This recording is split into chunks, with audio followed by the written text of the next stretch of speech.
Good morning students. आप सब कैसे हैं?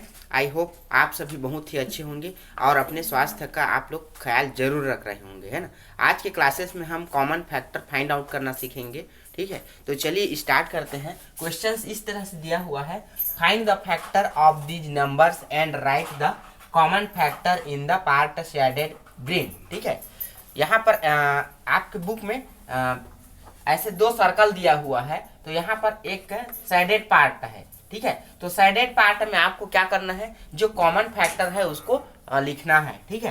तो यहाँ पर क्वेश्चन में दिया हुआ है 9 एंड 12 है, 9 एंड 12 है, ठीक है। तो 9 का सबसे पहले क्या करेंगे, फैक्टर फाइंड आउट करेंगे, फैक्टर ऑफ 9, ठीक है।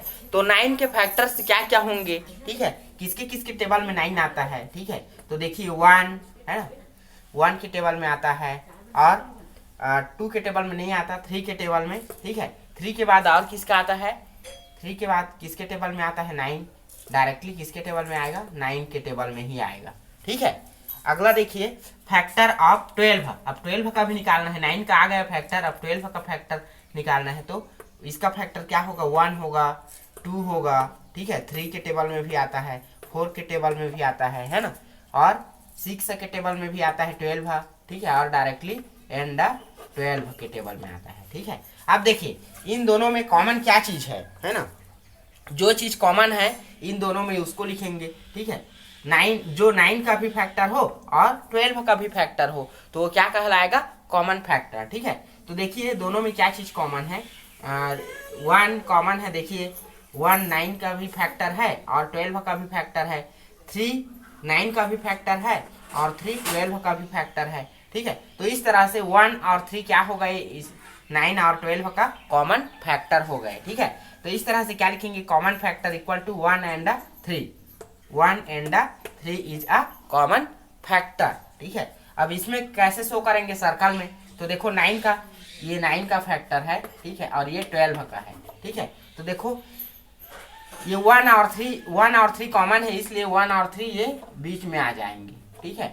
और जो ये 9 बच गया तो ये 9 का फैक्टर हो गया, और 12 के फैक्टर 2 4 6 12, तो 2 4 6 और 12 इस तरह से हम रिप्रेजेंट करेंगे सर्कल के अंदर में, ठीक है।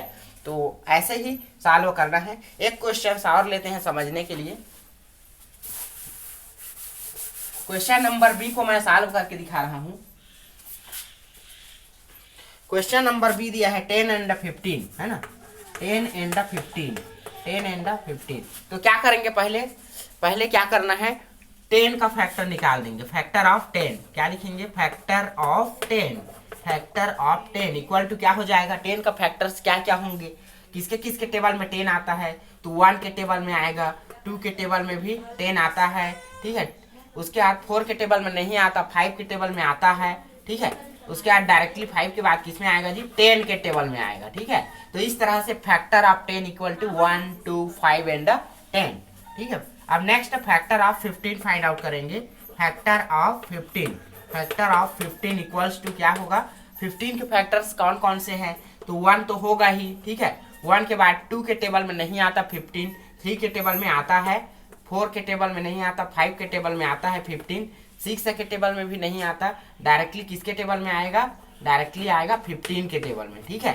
तो इस तरह से 10 और 15 का फैक्टर फाइंड आउट कर लिए। अब हम फाइंड आउट करेंगे कॉमन फैक्टर, कॉमन फैक्टर है ना, common factor, common factor of 10 and 15, 10 and 15, ठीक है। 10 और 15 का कॉमन फैक्टर क्या क्या होगा, देखिए जो दोनों का कॉमन हो, 1 इसमें भी है, 1 इसमें भी है ना, 5 इसमें भी है, 5 इसमें भी है, ठीक है। तो 1 और 5 क्या हो गए, 1 और 5 क्या है, कॉमन फैक्टर हो गए। Common factor of 10 and 15 equals to 1 and 5, 1 and 5। अब इसको हम सर्कल में कैसे रिप्रेजेंट करेंगे, सर्कल में कैसे रिप्रेजेंट करेंगे, देखिए ये फर्स्ट सर्कल हो गया और ये सेकंड सर्कल, ठीक है।